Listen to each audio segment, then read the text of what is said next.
بسم اللہ الرحمن الرحیم۔ کتاب المعاقل۔ معاقل جو ہے معقلتن کی جمع ہے معقولتن، وہی الدیت، اس کا معنی دیت ہوتا ہے۔ کہا جاتا ہے ان دا فلان ضامد من معقولت ای بقیت من دیت، کہ فلاں بندے کے پاس ہماری دیت ہے۔ اس جملے کو یوں بولا جاتا ہے کہ فلاں ان دا فلان ضامد من معقولت، اور دیت کو عقل یا معقولہ کہتے ہیں، لأنہا تأخذ الدماء من ان تسفک۔ عقل کا معنی ہوتا ہے بچانا، محفوظ رکھنا، تو اس کو معقل اس وجہ سے کہتے ہیں دیت کو، کیونکہ یہ خون بہانے سے بچاتی ہے۔ خون بہانے سے بچاتی ہے، مطلب جب بندے کو پتہ ہے کہ میں اگر کسی کو خطاً بھی قتل کروں گا تو مجھے اتنی دیت دینی پڑے گی، اتنے پیسے دینے پڑیں گے، تو دیت کو معقل بولتے ہیں، کیونکہ دیت دینے کا ڈر جو ہے یہ انسان کو موت، کسی کو قتل کرنے سے، خون سے بچاتا ہے۔ وَهَذَا الْكِتَابُ فِي بَيَانِ أَحْكَامِ الْمَعَاقِلِ، یہ کتاب جو ہے، یہ باب یہ دیت کے احکام بیان کرنے کے بارے میں ہے۔ دیت الدية في شبه العمد والخطأ وكل دية وجبت بنفس القتل على العاقلة والعاقلة۔ دیت قتل عمد اور قتل خطا میں لازم ہوتی ہے۔ دیت کس قتل میں دینی ہوتی ہے؟ قتل عمد میں اور قتل خطا میں۔ ہر وہ دیت جو نفس قتل کی وجہ سے لازم ہو وہ عاقلہ پر لازم ہوتی ہے۔ ہر دیت جو کس وجہ سے لازم ہو وہ کس پر لازم ہوتی ہے؟ عاقلہ پر لازم ہوتی ہے۔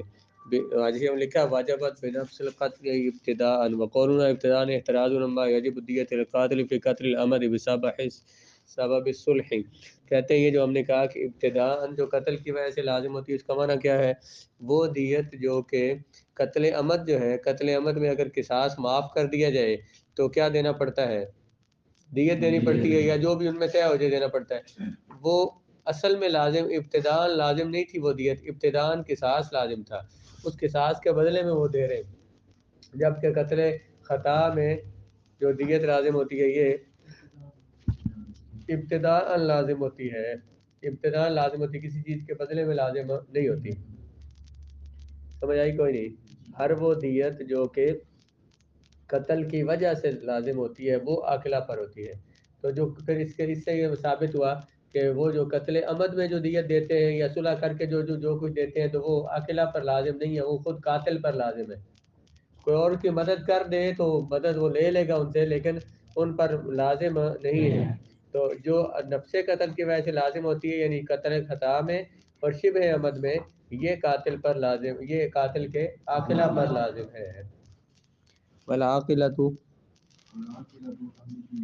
عاقلہ جو ہے وہ اہل دیوان ہے۔ اہل دیوان کون ہے؟ دو حاشیے پہ لکھا ہے اہل دیوان کے بارے میں کہ لِأَنَّهُ آقَةٌ مِّنَ الْقَرَاطِيسِ، تو لکھا ہوا حاشیے میں، مطالعہ کیا کوئی نہیں تو۔ الدیوان والجریدۃ دون الکتب، دیوان کہتے ہیں اخبار کو یا مثلا رسالے کو، کتابوں کو نہیں کہتے۔ اذا لأن قطع من القراطیس مجموعۃ، یہ کاغذوں کا کو الگ کاٹ کر مجموعہ بنایا جاتا ہے، لیکن یہاں وہ دیوان رجسٹروں کو بولتے ہیں جس میں وہ سرکاری جو ہے نا وہ کھاتے اس میں لکھے ہوتے ہیں، جیسے کہ آپ پٹواری کے پاس جائیں نا، ان کے پاس وہ بڑے بڑے رجسٹروں میں انہوں نے لکھا ہوتا ہے، انہی کو دیوان بولتے ہیں۔ تو پہلے کمپیوٹر سسٹم تو ہوتا نہیں تھا کہ اس کے اندر جو چیزیں ساری ہاتھ سے لکھی جاتی تھی۔ روان عمر اول من دون الدواوین ای رتب الجرائد للولادتی والقضاتی للولاتی والقضاتی، حضرت عمر رضی اللہ تعالیٰ عنہ نے سب سے پہلے دیوان بنوائے قاضیوں اور عاملوں کے لیے۔ یقال فلان من اہل الدیوان ممن ثابت اسمہ فی الجریدتی، کہا جاتا ہے کہ فلانا بندہ اہل دیوان میں سے، اس کا معنی یہ ہوتا ہے کہ اس کا نام اس رجسٹر میں لکھا ہوا ہے جریدہ میں۔ آگے پھر لکھا گیا اہل دیوان ہم اہل الرعیات، یہ وہ جھنڈا اٹھانے والے، ہوں الجیش الذین کتب اسامیہم فی الدیوان، یہ وہ لشکر ہوتے تھے جن کے نام دیوان میں لکھے ہوتے تھے۔ ہمارے نزدیک امام شافعی فرماتے ہیں کہ اہل عاقلہ جو ہے نا اہل العشیرتی، قبیلے والے اسباط ہوتے ہیں، وہ عاقلہ بنتے ہیں۔ اور احناف نے کیا کہا کہ لشکر میں جو اس وقت مثلا جو محکمے ہوتے تھے، سب سے زیادہ لوگ تو محکمے فوج میں ہوتے تھے، کیونکہ انہوں نے جہاد کے لیے جانا ہوتا تھا، اور اس کے لیے تو باقی محکموں میں مثلا اب عامل ہے تو ایک شہر میں ایک بڑے شہر کا صرف ایک جو ہے نا وہ مرکزی جو اس کا گورنر یا عامل اسے کہہ لیں وہ بنایا جاتا، اور ایک کوئی اس کی جو پوری انتظامیہ کو نگرانی کرنے کے لیے بس اتنی جناب عمر رضی اللہ تعالیٰ نے اور صحابہ کرام نے خلفاء نے اتنی کابینہ رکھی ہوتی تھی، وہاں ہزاروں لوگ ان کی آگے پولیس میں نہیں ہوتے تھے، اور اس طرح سے مختلف محکمے چلانے والے بس ایک بندے نے سارے کام کرنے ہوتے، مثلا جس کو انہوں نے عامل بنایا تو وہی سب سے اس علاقے کا سب سے بڑا قاضی بھی وہی ہے، خطیب بھی وہی ہے، اور سارے کام امام بھی وہی ہے، اور اس نے لوگوں کے تمام معاملات اس اکیلے بندے نے سر انجام دینے۔ تو اس کو اگر آج کل کے زمانے میں اہل دیوان، یعنی اب تو ظاہر ہے مختلف محکموں کے مختلف ریکارڈ ہوتے ہیں، مختلف محکمے جب زیادہ ہو گئے تو پھر ہر محکمے والے لوگ جو ہیں وہ اس کے اہل دیوان ہر بندے کے شمار ہوں گے۔ مولویوں کے جو اہل دیوان ہیں وہ ان کے محکمے والے مولوی حضرات ہوں گے، جن میں کبھی اتحاد ہوا ہی نہیں، نہ جن کی کوئی تنظیم ہے سوائے دعوت اسلامی کے، اور جن کے پاس یعنی جو اس طرح کے لوگوں کو یعنی اپنے لوگوں میں سے کسی کے ساتھ کچھ ہو جائے تو انہیں دینا چاہیے، کیونکہ وہ ان سے باقاعدہ ان سے چندہ بھی وصول کرتے ہیں۔ یہ اہل دیوان کیوں بلا کے اہل دیوان، جیسے آرمی ہے مثلا، آرمی میں جو یا جتنے بھی سرکاری جو مختلف ملازم ہیں تو ان کی تنخواہوں میں سے پیسے ان کے لیے جمع کیے جاتے ہیں جو بعد میں انہیں دیے جاتے ہیں، تو انہی میں سے وہ ایک دوسرے کی مدد بھی کریں گے۔ اس میں عاقلہ جو ہے وہ ان کو عاقلہ بنایا جائے گا اس زمانے میں۔ والعاقلۃ اہل الدیوان، اگر قاتل اہل دیوان میں سے اور اس کے عاقلہ اہل دیوان ہوں گے، آگے یؤخذ یہ ان کے یہ پیسے ان کی عطایا سے لیے جائیں گے 3 سالوں میں۔ حضرت عطا کہتے تھے، عطا عطیہ کی جمع ہے جو سب کو دیا جاتا ہے، حاشیہ پر بلکہ 2 میں دیکھیں، عطایا اسم لما یخرج للجندی من بیت المال فی السنۃ مرۃ و مرتین، بیت المال سے سپاہی کو جو سال میں 1 یا 2 بار جو وظیفہ ملتا تھا اس کو عطا کہتے تھے، اور رزق وہ تھا جو ہر مہینے انہیں ملتا تھا، ماہانہ تنخواہ کو رزق بولتے تھے، اور سالانہ جو انہیں الاؤنس ملتے تھے انہیں کیا کہتے تھے؟ عطا۔ تو اب وہ الاؤنس ہے جو سرکاری شعبوں میں مختلف الاؤنسز ہیں وہ انہیں ملتے ہیں، ان کو بولتے ہیں،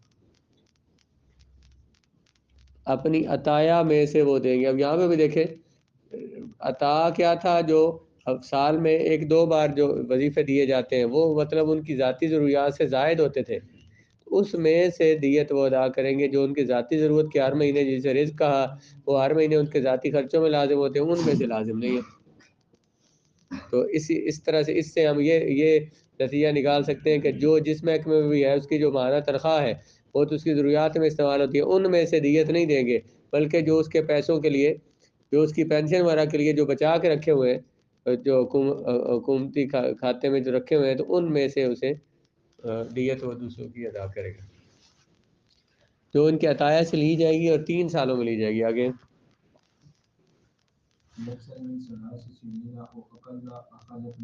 کدھر کہاں سے رکا رہا ہے؟ خارجت العطایا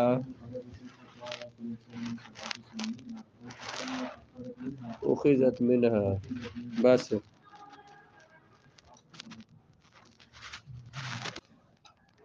یہ دیت لی جائے گی۔ اب وہ جو 3 سال کی عطایا میں سے لی جائے گی، چاہے وہ 3 سال کی عطایا جو ہے جو ان کے وظائف ہے وہ انہیں 2 سال میں دے دیے جائیں تو یا 3 سال سے زیادہ عرصے میں دیے جائیں، 3 سال کے جو ان کے وظیفے تھے وہ انہیں ملے 5 سال بعد، یا 5 سال میں ملے تو پھر لینے انہی میں سے، دیت انہی میں سے دینی ہے۔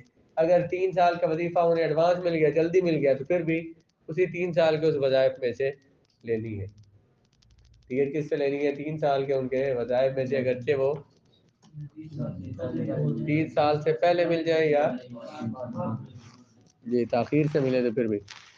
اگر وَإِنْ خَرَجَتِ الْخَطَايَا، اگرچہ عطایا جو ہے وہ 3 سال سے زیادہ میں ہو یا کم میں ہو، اخذت منہا، تو ان سے ہی لی جائے گی دیت۔ آگے ومن لم يكن من أهل الديوان اگر کوئی بندہ ایسا ہے جو اہل دیوان میں سے نہ ہو، جو قاتل ہے اہل دیوان میں سے نہ ہو، تو اب اس کی دیت اس کے قبیلے والے ادا کریں گے، اور اس کے قبیلے کے لوگوں پر تقسیم کی جائے گی 3 سال میں، 3 سال میں ان تقسیم کر کے ان سے لے لی جائے گی، لأن نصرتہ بہم، کیونکہ اس کی مدد کرنے والے وہی ہیں تو ان کے جو عاقلہ اور اس کا قبیلہ ہے۔ اگر نہ وہ بندہ اہل دیوان میں سے، مطلب کوئی سرکاری کسی بھی محکمے میں نہیں ہے، تو پھر اس کے خاندان والے جو ہیں وہ اس کی دیت ادا، اس کی طرف سے دیت ادا کریں گے۔ اب یہاں پہ یہ فوراً یہ سوال ذہن میں جاتا ہے ان کا کیا قصور ہے، وہ کیوں دیں گے؟ ان کا قصور یہ ہے کہ ان سے قصور ابھی ہوا نہیں، لیکن ہو سکتا ہے جب ان سے ہوگا کوئی تو پھر یہ بھی تو ادا کرے گا نا ان کی طرف سے۔ محکمے کے ایک محکمے میں 1000 لوگ ہیں تو ان 1000، ایک یونٹ میں 1000 لوگ ہیں تو ان 1000 میں سے کسی کے ساتھ بھی ایک ایسا کام ہو سکتا ہے، گاڑی چلاتے ہیں اسے ایکسیڈنٹ ہو گیا کسی کا، کچھ بھی ہو سکتا ہے اسے، تو جب ایک دفعہ ایک بندے سے ہوا، دوسری دفعہ کسی دوسرے سے ہو سکتا ہے جس نے اس کی طرف سے پہلے دیت دی تھی، تو اب اس سے بھی ہو سکتا ہے، تو دوسرا بھی تو اس کی مدد کرے گا، اس کی عطایا میں سے بھی اس کی دیت دی جائے گی۔ اگر وہ بندہ کہ نہ ہو جس کی حالت دیوان، تو اس کے عاقلہ اس کا قبیلہ ہے تو تقسیم کی جائے گی ان پر دیت 3 سالوں میں۔ آگے لا يزال الواحد على 4 دراهم في كل سنة ہر بندے سے سال میں 4 درہم لیے جائیں گے، اس سے زیادہ نہیں لیا جائے گا۔ صرف کتنے لیے جائیں گے؟ ودانکانی، اور 2 دانک، 4 درہم سال میں، فی کل سنتن، ہر سال میں 4 درہم لیے جائیں گے اور 2 دانک لیے جائیں گے۔ یہ کیا لکھا؟ نہیں غلط ہو گیا۔ 4 درہم ہر بندے سے لیے جائیں گے، ہر سال میں 1 درہم اور 2 دانک لیے جائیں گے۔ دانک کون سی ہوتی تھی بولا؟ مسکال کا چھٹا حصہ ہوتا تھا دانک۔ مسکال جو ہے اس میں 6 دوانک ہوتے ہیں، ایک دانک میں 4 تسومات ہوتے ہیں، تسوحات ہوتے ہیں، اور تسوخ دو دانے ہوتے ہیں، حبتان، 2 کیا ہوتے ہیں، حبہ ہوتے ہیں، اور ایک حبہ جو ہے وہ ایک جو ہوتا ہے، یعنی جو 2 جو ملے تو تسوح بنتا ہے، 4 تسوخ ہو تو ایک دانک ہوتا ہے، اور 6 دانک کا ایک مسکال بنتا ہے۔ یہ پیمانے اس میں کچھ لکھے ہوئے جو پرانے چلتے ہیں تو وہ ان کو دیکھ لیں جی، 2 جو تو نہیں ہے، والحبۃ شعیر، شعیرتان، ٹھیک ہے 2 جو ہوں تو، بس شعیرت 6 خردلات، اور جو ایک جو ہوتا ہے وہ 6 رائی کے دانے ہوتے ہیں، اور ایک رائی کا دانہ جو ہوتا ہے اس میں 12 فلس ہوتے ہیں، ایک فلس ہوتا ہے اس میں 6 فتیلات ہوتے ہیں، اور ایک فتیل میں 6 نقیرات ہوتے ہیں، ایک نقیر میں 8 کتمیر ہوتے ہیں، اور کتمیر جو ہے یہ 12 ذرات کا ہوتا ہے۔ سب سے چھوٹا پیمانہ، یعنی یہاں سے کیا سمجھا کہ وہ قطمیر ہوتا ہے۔ اللہ نے قرآن میں کیا فرمایا بار بار چیزوں بتوں کے بارے میں کہ وہ قطمیر کے بھی مالک نہیں ہیں۔ ویسے 2 لفظ استعمال ہوتے ہیں، ایک یہ بھی ہے کہ یہ جو ہے نا قطمیر، اور اس کے علاوہ ایک اور لفظ بھی اسی طرح سے استعمال ہوا ہے قرآن مجید میں جس کا معنی ہے یہ جو نقیر، نقیر جو ہے یہ جو کھجور ہے نا، کھجور اوپر سے جب اس کا چھلکا اتارے نا تو وہ جو گٹھلی ہوتی ہے، گٹھلی پر ایک باریک سا ہوتا ہے سفید سا، جو پاکستانی کھجوروں میں تو عام طور پہ نہیں ہوتا، جو اعلیٰ کھجوریں ہوتی ہیں ان میں زیادہ آپ کو واضح نظر آئے گا، وہ جو ہوتا ہے نا اس کو قرآن نے نقیر، یہ جو بت ہے نا ذرا سا پتلا سا ہوتا ہے، اس کے بھی مالک نہیں ہے، وہ بھی نہیں بنا سکتے جن کو تم نے خدا بنایا ہوا ہے۔ تو قطمیر جو ہے یہ آخری سب سے یعنی کم ترین ذرہ، اس کو آپ یہ جو 12 ذرے کہیں تو سمجھ لیں کہ 12 ایٹم ہوتے ہیں، ایٹم سب سے چھوٹے ذرے کہتے ہیں، اس کے وہ 12 ہوں تو ایک قطمیر بنتا ہے۔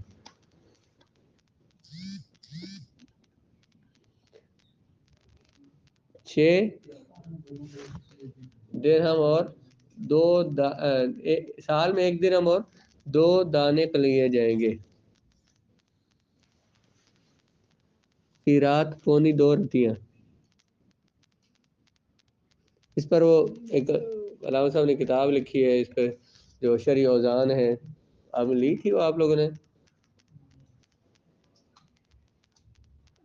چھوٹی سی کتاب ہے وہ اس سے پڑھ لیں، وہ مکتبے میں ہوگی شاید. سال لا یزاد الواحد ولا اربع دراہم، سال میں صرف 4 درہم ایک سے لیے جائیں گے، اور ہر سال میں کسی سے بھی 4 درہم سے زیادہ نہیں لیے جائیں گے، اور سال میں 1 درہم اور 2 دانک صرف لیے جائیں گے، اور ان سے کم بھی لیا جا سکتا ہے آگے. یعنی اگر بندے کسی خاندان میں بہت زیادہ ہے تو بہت تھوڑے پیسے ان پہ لازم ہوں گے آگے. وينقص منها فإن لم تتصل القبيلة بذلك ضم إليهم أقرب القبائل من غيرهم. اگر ایک قبیلے پر پورا دیت پوری نہ ہوتی ہو، جو اس کے اہل دیوان میں اس کے قبیلے والے ہیں وہ تھوڑے لوگ ہیں، تو ان سے وہ دیت پوری نہیں ہوتی، تو پھر اس کے قبیلے کے ساتھ جڑنے والے جو قبیلے ہیں نا ان کو ساتھ ملایا جائے گا.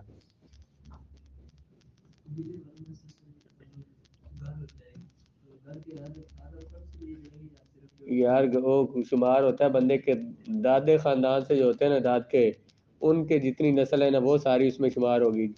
پھر اس سے پیچھے جائیں گے، مثلا ان کے پچھلی نسل میں جو بھی یہ کہا ان پر پورا نہیں ہوتا، تو پھر اس سے جو پچھلے خاندان والے ہیں، یعنی کہ ان کے پردادے سے جو ان سے جو ملتے ہیں ان کو، جن لوگوں کے شجرے محفوظ ہوتے ہیں تو ان کے پاس انہیں پتہ ہوتا ہے بھی کون کس ہمارے خاندان سے کون کون پرانے تعلق رکھتے ہیں، ہمارے دادے سے کون جو ہے نا وہ ہم سے الگ ہوئے، پردادے سے کون الگ ہوئے، تو ان کو ساتھ ملایا جائے گا.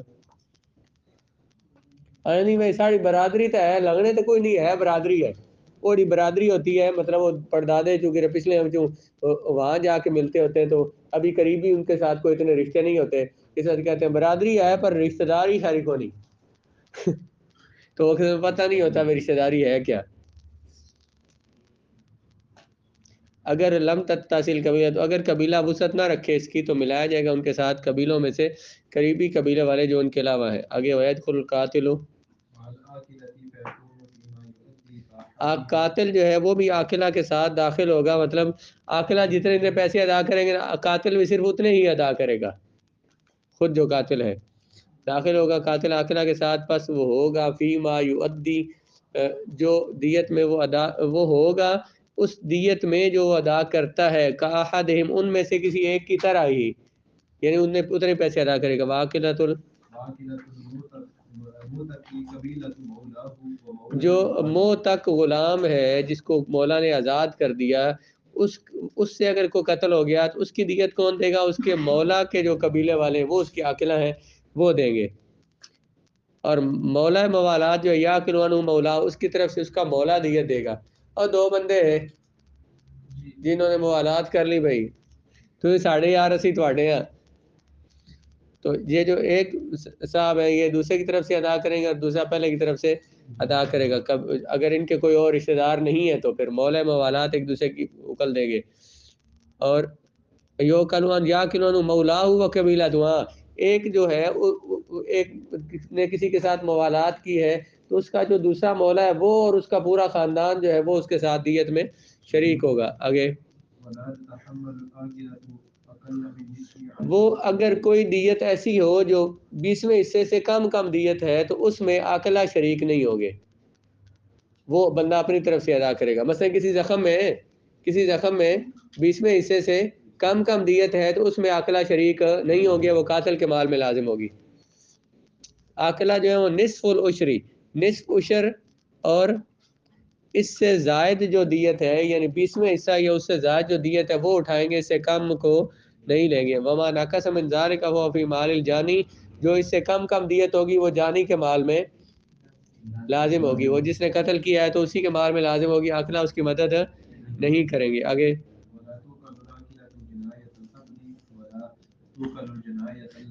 کیا ہو گیا ہے؟ ولا تاخر العاقلۃ جنایت العبد، غلام کی جنایت اس کے عاقلہ ادا نہیں کریں گے.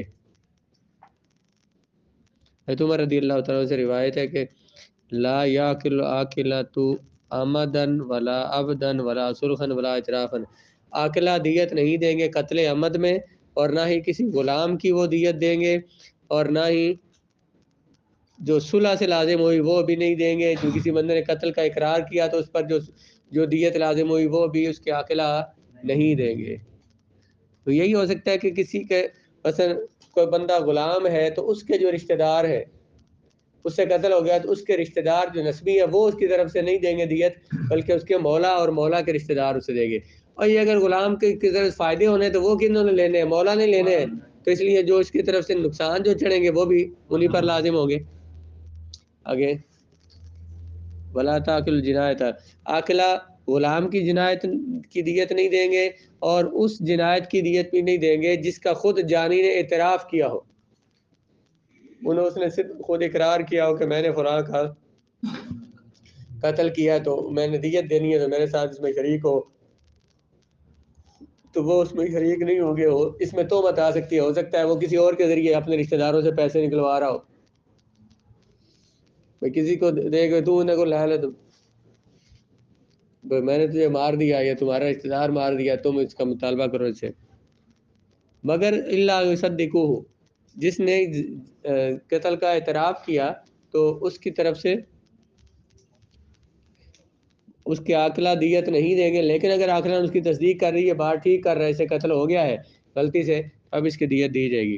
ولا تاکل ما لازم بالصلح، اور اسی طرح سے جو قتل عمد میں صلح ہو گئی